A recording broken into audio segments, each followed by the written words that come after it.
Hello my dears. So something is brewing in England, and no, it's not tea. There seems to be a resistance that's currently happening at the moment. Many people who have felt very alienated and ostracized, they've started to show some resistance, they've started to rebel against this. And so we've seen over here in England a lot of national flags, so the St. George's flag and the British flag, being plastered everywhere and anywhere. Now, to some of you who live in normal countries where things make sense, you might hear that and think, okay, Patience, so people are putting up their national flags. Why is this newsworthy? And that is a normal response, but we don't live in a country where things make sense. So I'll explain to you some context to understand why people putting up their national flag has been such a big deal. So for many years in England, the St. George's flag in particular has been very, very heavily stigmatized. Many people associate it with the far right, they associate it with racism, they associate it with ethno-nationalism and all this kind of stuff. To be honest, the English flag isn't just a symbol of racism. It may be the primary symbol of racism in this country because of how it's been adopted and co-opted by the far right. And so because of these associations, a lot of people started to say that the St. George's flag is a symbol of racism and white supremacy, etc. So it got very, very stigmatized to the point where you didn't really see it very much anymore. More recently, so we've also started to see the Union Jack flag, which was before seen as the more neutral alternative to the St. George's flag. It didn't have anywhere near the same amount of stigma as the St. George's flag. However, as time has gone on, for some reason, that stigma has slowly started to affect the Union Jack flag, which is why we saw the story of the young girl who was punished for going to school dressed up in her Union Jack dress. For Diversity Day, Year 7 student Courtney Wright wore this Spice Girls style British flag outfit to Bilton School in Warwickshire. What a great idea. I mean, after all, the school's flyer urged the students to wear attire reflecting their family's nationality and heritage. But you guessed it, being proud of your British heritage wasn't good enough, and 12-year-old Courtney was sent home. First teacher I saw, she straight away just took me to go get changed. She didn't want to hear about my dress or see it. She just straight away wanted to get changed and not be in it. Another teacher tried to stop me and said, you can't be in that, it's your nationality and not your culture. So that's kind of where we're at over here when it comes to the national flags. Well, that's the reason why it's seen as a big statement that many people across the country are putting the St. George's flag and the Union Jack flag everywhere on the street. So now that you have that context, I will explain to you why we even got here in the first place in terms of why people started putting the flags all over the street. So basically this whole thing kicked off with Birmingham Council, who announced that they would be removing any banners or flags that were being held up on any public lampposts because they said that they wanted to upgrade the lights to LED lights, and so because of safety concerns they were going to be taking down any banners or any flags from the lampposts so that they could change the lights. So initially they said they were going to be taking down all banners and flags. They weren't very specific about which ones, they just said they'll be taking down banners and flags. And so it was the understanding of many that they would be taking down all of the flags, so the British flags, the Palestinian flags, because there were some people who put up the Palestinian flags within Birmingham to show support to Palestine, and they also said they would be taking down any other flags, pride flags, whatever. If there was a flag up, the idea was they'd all be coming down. However, things kind of started to get a bit tricky when people started noticing that there was actually a double standard in terms of the flags that were being removed and taken down, because for some reason a lot of the British flags were being removed, however the Palestinian flags were staying up.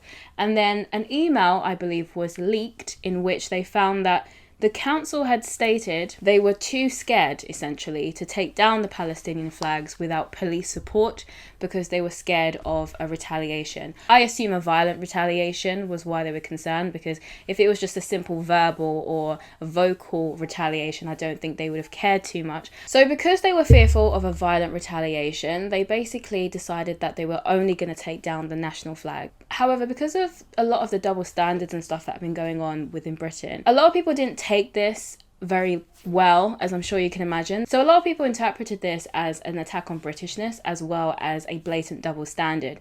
And so this naturally riled up a lot of people. And that's how we get to this movement that is currently happening called Operation Raise the Colours, where in response to what Birmingham Council were doing, a lot of people then decided that they were going to put the British flags, which were the Union Jack flag and the St. George's flag, all over the streets, on public lampposts, public buildings, everywhere they could. We had people even painting them on mini roundabouts. Anywhere they could possibly put up a national flag, they were putting up the national flag. The councils were trying to take them down, but this movement, people are so persistent with this that they've sworn that even if they get taken down, they're going to continue to keep putting the flags back up. So that's currently where we're at the moment. Now, further fuel was added to the fire when the mayor of Tower Hamlets declared that all of the Union Jack flags and the St. George's flags that had been put up by the protesters were to be removed immediately. Now, a lot of people were not happy about that because of the fact that the mayor had allowed the Palestinian flags to have remained up for months. How can you not be proud of that flag? Do you know what? I live in Tower Hamlets, right?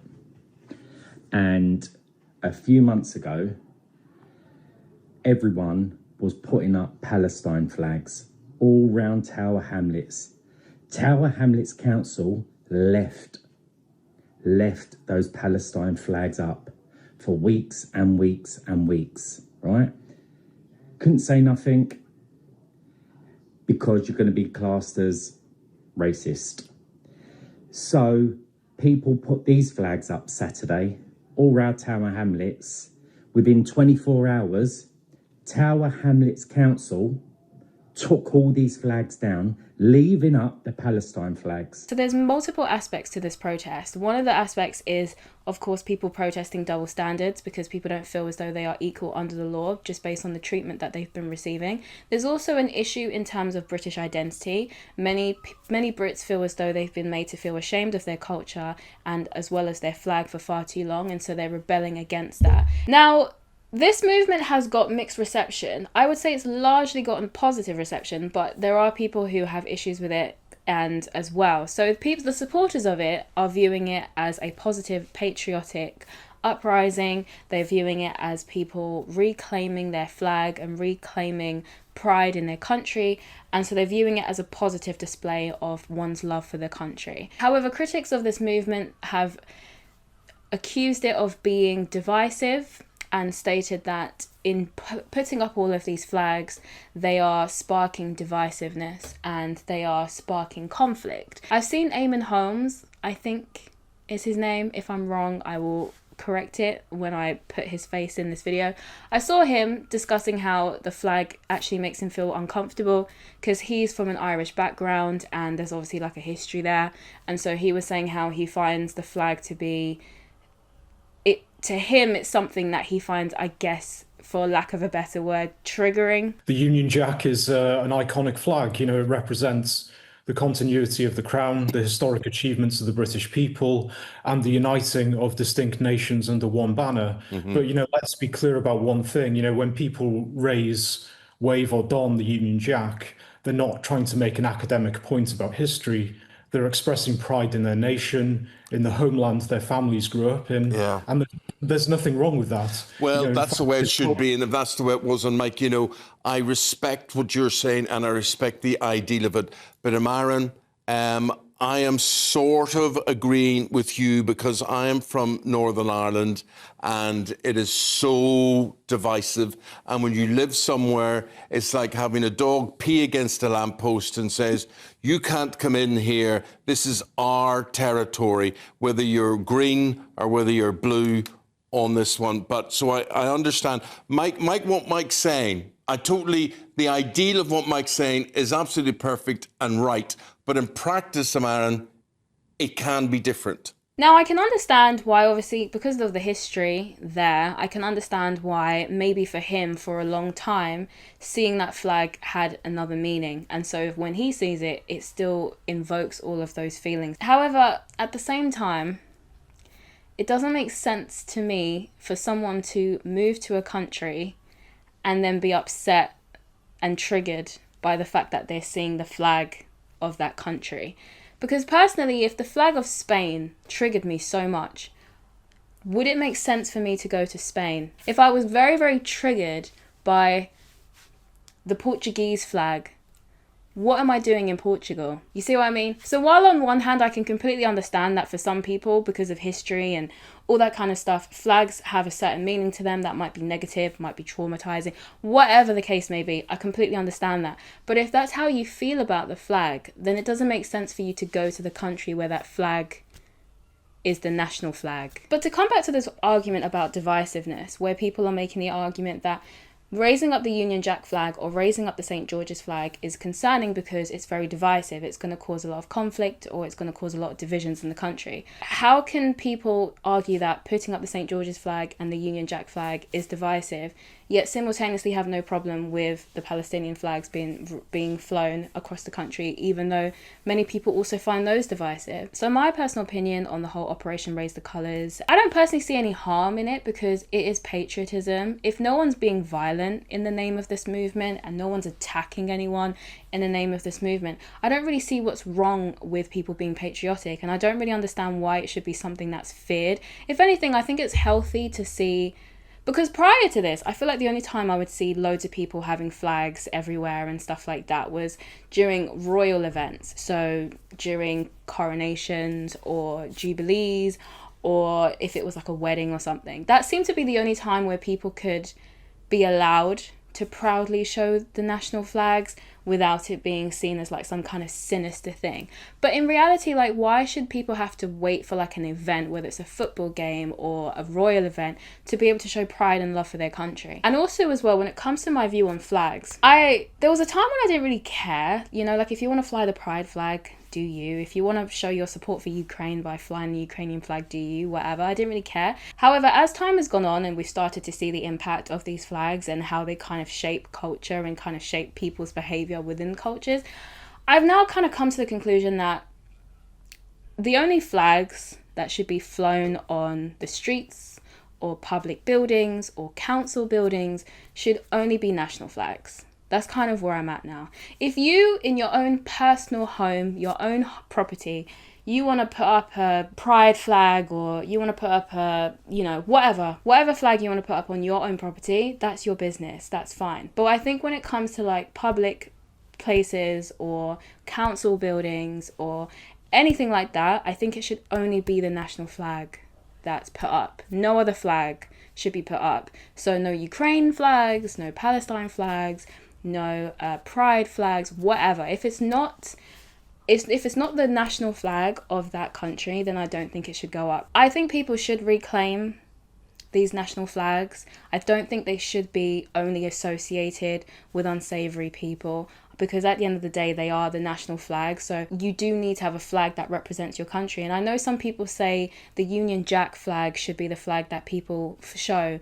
But at the end of the day, England is also its own country, and it should also have its own flag. For people who are proud of this country and who love this country, you should be allowed to be able to show that by demonstrating the St. George's flag.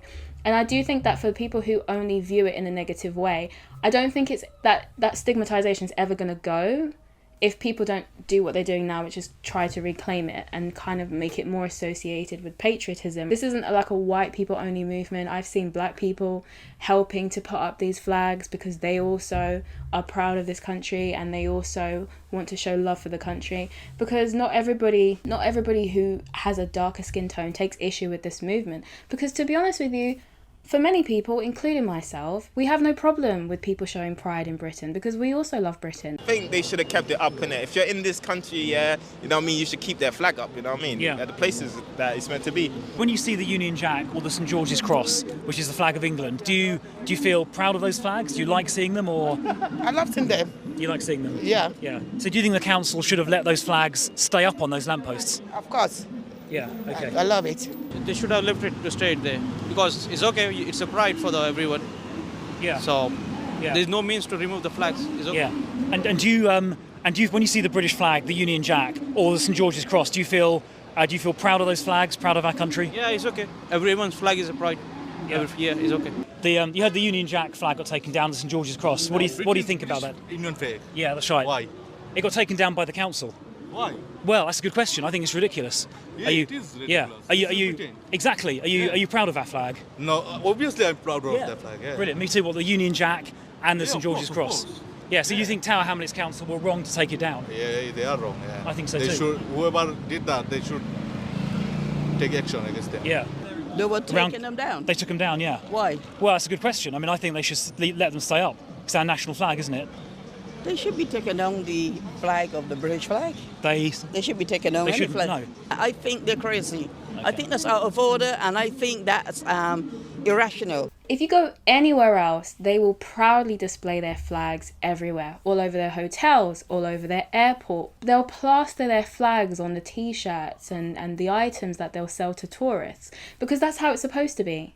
You know, if I go to Japan, I want to see loads of Japanese flags, and I want to see Japan showing pride in their Japanese culture and showing pride in their flag. I feel like what we do over here in this country, where we have all these flags of all these other nations, is just not normal. Like, when you go to other countries, you don't see this kind of stuff anywhere near to the same degree. And I do think it's really strange to demand that a country not put up its national flags. Who else would tolerate that? No one else would tolerate that. I don't personally see this as a racist or a racial movement, because you don't have to be white to love this country. You don't have to be white to have pride in the flag. And so to me, what I see is a group of people coming together to say, no, we're not going to be made to feel ashamed of this country because we care about this country. And no, we're not going to be made to feel shame for having pride in the national flag. Obviously, some people have issues with it for their own personal reasons or whatever. But at the end of the day, like I said, if you choose to live in England, you should expect to see the English flag.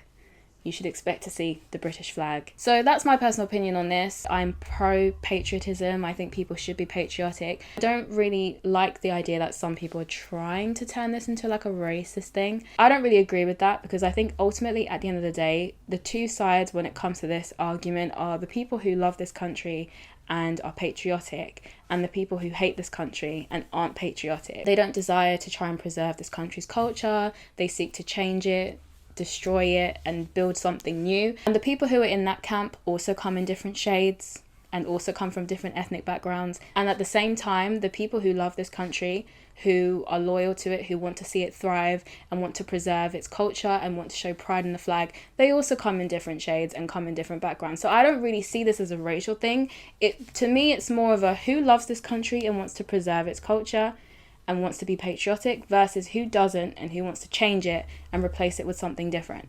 To me, those are the two sides. It's not a racial divide. It's more of a cultural ethos divide. We have different visions of what we want this country to be. Some people want to completely destroy it, replace it with something new. Some people want to try and preserve it, and they have pride in what this country has been. So those are the two sides for me. So the people who keep trying to make this a racial thing, I don't really see it. But that is kind of the gist of what's happening at the moment with this whole Operation Raise the Colours. That is really all for this video. I would really like to know what your thoughts are on all of this. Do you agree that this is just a patriotic movement and people showing pride in the flag and showing pride in their country? Or do you agree with the critics and think that this is actually very divisive and could be quite a racially provocative movement? Either way, I would love to know your thoughts, so do let me know what you think and your reason why. If you've enjoyed this video or found it interesting, you may as well like and subscribe. Thank you so much for giving me your time today, and I shall see you in my next one.